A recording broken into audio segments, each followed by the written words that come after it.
Today's lecture will cover understanding culture and identity, and we'll start to talk a little bit about Australia's engagement with Asia and that particular agenda that drives a lot of what we do in this course. There's a number of ideas. I actually think there's 3, not 4. That might be a typo. But in this lecture, we want to talk about what is culture and what is intercultural understanding and why is that so important for you as a teacher? What's the context for all of this? A lot of the ideas from today's lecture are taken from chapters in the following 2 textbooks, both of which you have access to. The Wadham-Pudsey and Boyd chapter from Culture and Education, their book, which is available in the library, but the chapter has been digitised and it is available on the course website. And you already should have Learning to Teach New Times, New Practices, so I suggest you have a look at that as well.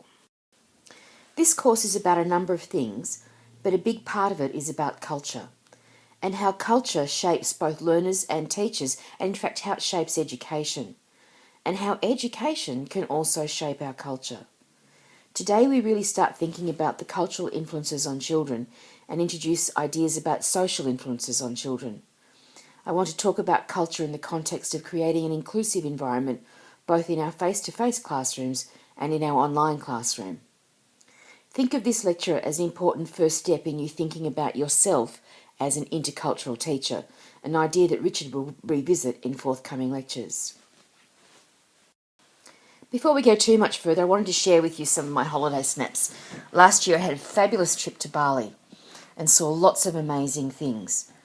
Who else has been overseas lately? What sort of things did you do? What sort of destinations did you go to? And what did you learn about the culture of the people in the places that you visited? Think about that for a moment. The photos in the last slide showed people dancing and temples and food and rice paddies and all sorts of other things. And we often think about those sorts of things when we start to think about another person's culture, the religion, traditional costumes, etc. These are all the overt markers of a culture, the big items we can easily think of that we can generalise as representing a culture. But there's a lot more to culture than these obvious differences. We're all fundamentally the same. The DNA doesn't alter that much. So what accounts for the diversity in human behaviour and thinking? And the answer, of course, is our culture. And why is culture important? Because it shapes how we see the world and feel about the world. And it covers things like what to wear, what to eat, what to buy, what to watch, what to listen to, where we go, how we speak, what we do, how we act. And the thing about culture is it's never the same. It's always changing, making and being remade. Have any of you got parents who were born in another part of the world? And if they go back to visit their family back in their home country, they often have trouble with language because the language might have changed a little bit, or the customs have changed a little bit, or the things that they've done. That's because culture is a dynamic concept, a dynamic construct. It's a particular way of life in a particular place at a particular time. As part of your reflections and thinking about this course, we want you to examine your own culture. What are the rituals and customs that you engage in? What are the beliefs that you hold dear to your heart? What are the values that you live by? What symbols or artefacts tell other people who you are and where you fit in? Let's look at some examples of what we mean by beliefs. Does everyone here believe in equality? Where does this belief come from? How do you practice it? How is it reinforced within your culture? In India, for example, equality isn't as strongly valued as it is in Australia. There is still a caste system which leaves some people more equal than others. In communist countries, equality is a fundamental belief of their political system, yet economically many are more equal than others. Equality in Australia is a really interesting concept as well. We seem to think that we want to have a fair go for everybody, so that we have this principle of egalitarianism where everybody's considered equal. But at the same time, we're known externally as being quite a racist country. So I wanted to explore this belief around racism and where it comes from, just briefly. And to do that, I want to take read you an excerpt from a novel called Does My Head Look Big in This by Randa Abdel Fattah, which is a novel about a young senior secondary schoolgirl who is from a Muslim family and decides unexpectedly to start wearing hijab, the headscarf. And not surprisingly, she meets with a fair bit of opposition from some of her schoolmates, not exactly friends. And one of them is called Tia. And she and one of her friends are talking about Tia's reaction to the hijab. "You know, you shouldn't pay attention to Tia," he said. "She's just a bitch, a rich, spoilt brat, obsessed with her looks. Fits the profile kind of story." "Racist?" "Yeah, that too, but, well, you can't really blame her. It's what she hears at home. I know, 'cause my dad knows her dad. They're not friends, but they used to bump into each other at the golf club. That was ages ago, but even then, her dad would see someone Asian or dark-skinned, and he'd hail them over, assuming that they were a waiter or something. They don't really mix with anybody outside their circle. You're probably the first Muslim—" Yes, I'm aware of that," I groan. "The first Muslim she's ever met. Makes me sound like an alien." "Oh, it was my first encounter with a Muslim. Wow! I even had my camera. Can't wait to ring the National Museum." Okay, I get the sarcasm. Far out, you need to relax. "Well, I'd be less hyper if people would stop making up crappy excuses." "It's not an excuse. I didn't mean it like that. It's obvious. You judge people on your experience." "Get out of here, Adam. You don't judge people. We're not a plural or some big block all acting and feeling and saying the same things. Anyway, it goes both ways. I've got family friends who think all Anglos are drunk wife bashers who walk around barefoot with a stubby in their hands. Or they think Anglos sit around in their thongs and bond singlets, rorting the dole or chucking a sickie, sculling down VBs, watching Jerry Springer and bashing their girlfriends. Are you serious?" "Yep, dead serious. Should I make an excuse for them?" I guess one of the things that this little excerpt says to me is that we often excuse our beliefs because they're beliefs that are handed down to us from our parents. And in a sense they are. And this illustration shows how powerful culture can be. The beliefs that we adopt are generated by our immersion in our own culture. So I want you to think a little bit about what your culture is, what your beliefs are, and what are some of the other things around your culture that shows everybody else who you are. I'd like you to read through this quote. It raises a couple of important ideas. Children take on the culture of the various environments or cultural settings. They adopt the practices of those who are around them.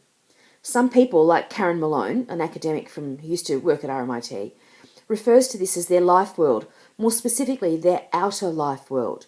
Family, school, in our culture are both important cultural settings where children learn how to be, how to behave, how to think, what to believe.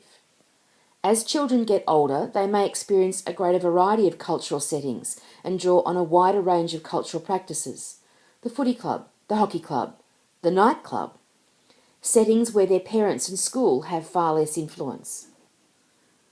The other element of this quote raises the idea that children's life worlds are mediated by beliefs about what childhood is. How the adults and other organisations in their proximity believe children should be treated as a cultural thing, and this may vary from culture to culture. What do these images suggest about beliefs about childhood? Do you share these beliefs? Are these beliefs about childhood commonly shared in Western culture? How many of you have similar photos to these from your own childhood?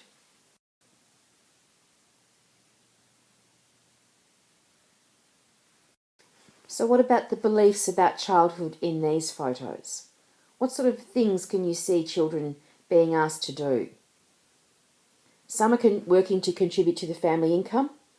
Others are working to help with basic chores to ensure survival, like collecting water. When it takes a couple of hours to walk each way to collect the water, do these children have time to go to school?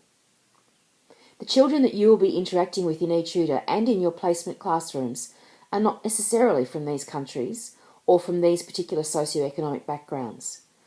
But what are their culture's beliefs about childhood and about education? Have a little think about that.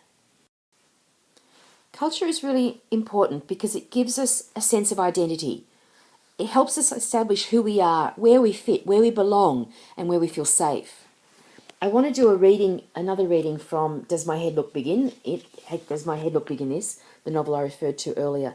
And I'll just set up the context. The main character has just put the hijab on for the first time and has gone with her mother to do some shopping at Chadstone Shopping Centre. And here we go.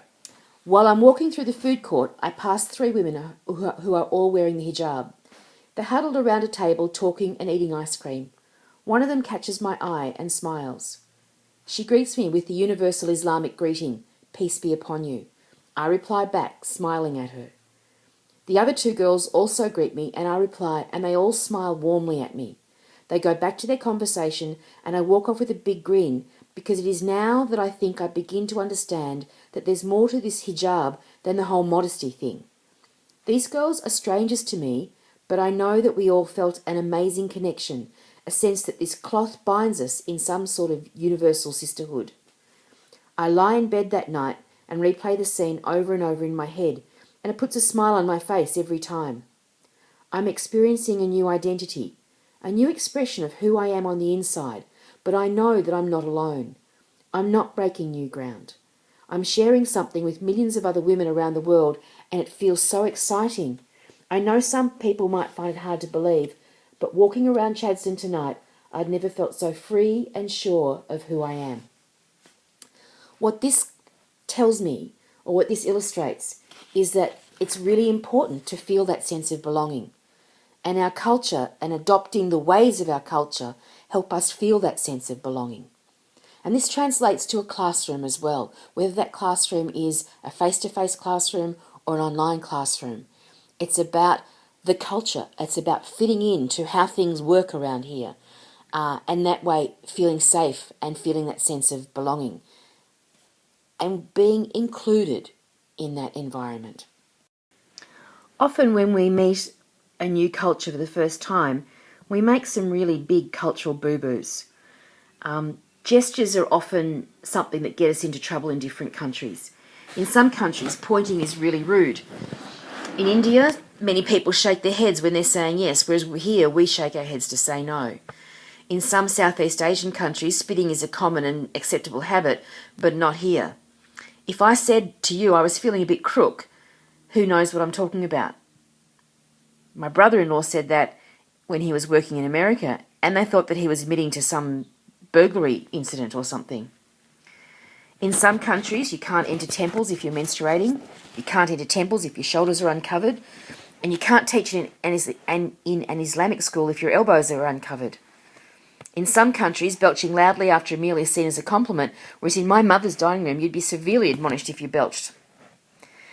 These are the obvious cultural misunderstandings. Some of them are much more subtle. For example, do all cultures value sons and daughters in the same way? What are some possible implications for the classroom? The eldest son in some cultures is treated a bit like a prince. He gets to do whatever he likes at home, but then has to adapt to a much more equal way of being in the classroom. How do you manage that behaviour? Do all cultures value men and women equally? What does this mean for your interactions with parents on delicate issues? We see the world through our own cultural filters. As teachers, we need to be able to identify what our cultural values and beliefs, our norms and customs are, to identify what we are possibly excluding. How can we change these cultural filters and these customs and these values and beliefs in order to be more inclusive? Our students also need to do the same thing, and this means that they need to be taught how to do this. What happens when a child from a different culture is asked to take on a new culture? To adopt new customs and cultural practices that might be different from those that they practice at home, and which might be in conflict with those cultural practices that are enacted in their home. There are new ways of being in and seeing the world, and what role does the teacher need to take?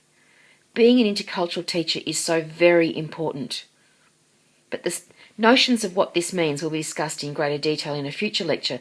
But the starting point in this lecture is about ensuring that you become aware of your own cultural filters.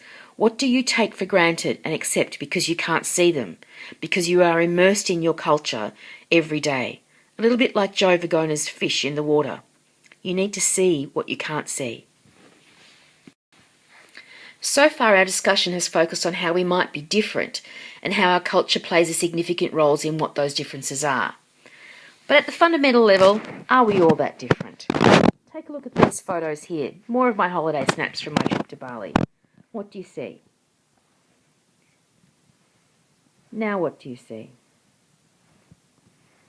Different culture, same activities that children participate in.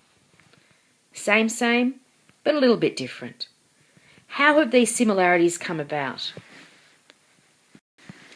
At some level, we are all human and we share some fundamental things. The issue for you, in eTutor and in your face-to-face classroom, is to work out where the similarities are and where the differences are, and how these might require you to adapt your teaching, to take a different tack, to accommodate the differences, promote the differences and recognise the similarities. Here are some more of my holiday snaps from Bali. What do you see in these particular images? Same, just a little bit different. So how do we explain what these similarities are? In the 21st century, we're living in a world that is characterised by globalisation and mass media on a huge scale. Through Facebook, YouTube, through television, through corporations moving around the world, putting their products and their services in, the world is becoming a little bit smaller and a little bit more the same.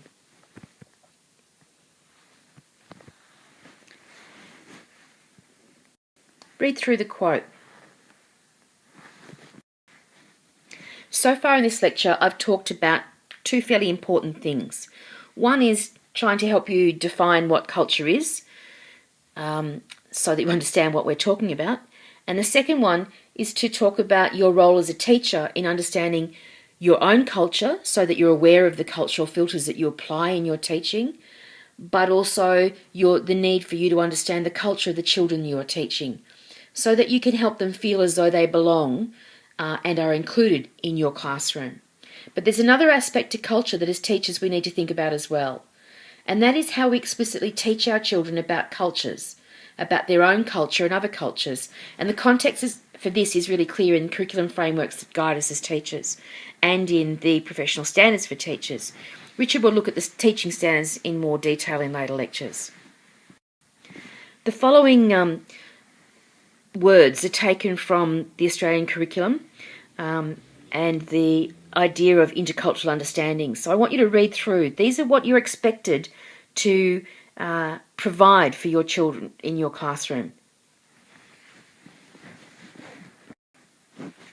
So if the video is going too quickly, you can just hit the pause button so you can read these through and think about them. These values and dispositions that are outlined as part of the intercultural understandings are expected to help children develop. You need to develop them as well, especially within the context of eTutor. So what we suggest is that you use eTutor as an opportunity to do some of these things yourselves. Develop empathy, reciprocity, show respect and responsibility.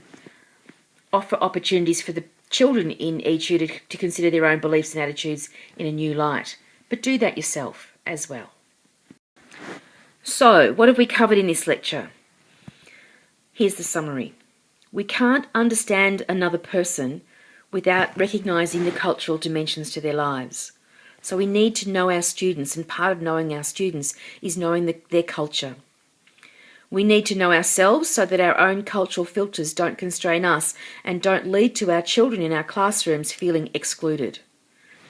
We need to acknowledge that children's culture is increasingly influenced by aspects of the world that are beyond family and school, such as media, such as technology, such as globalised corporations like McDonald's having a store on every corner. We need this knowledge of students' self and world influences in order that we make the learning relevant and engaging, challenging and inclusive.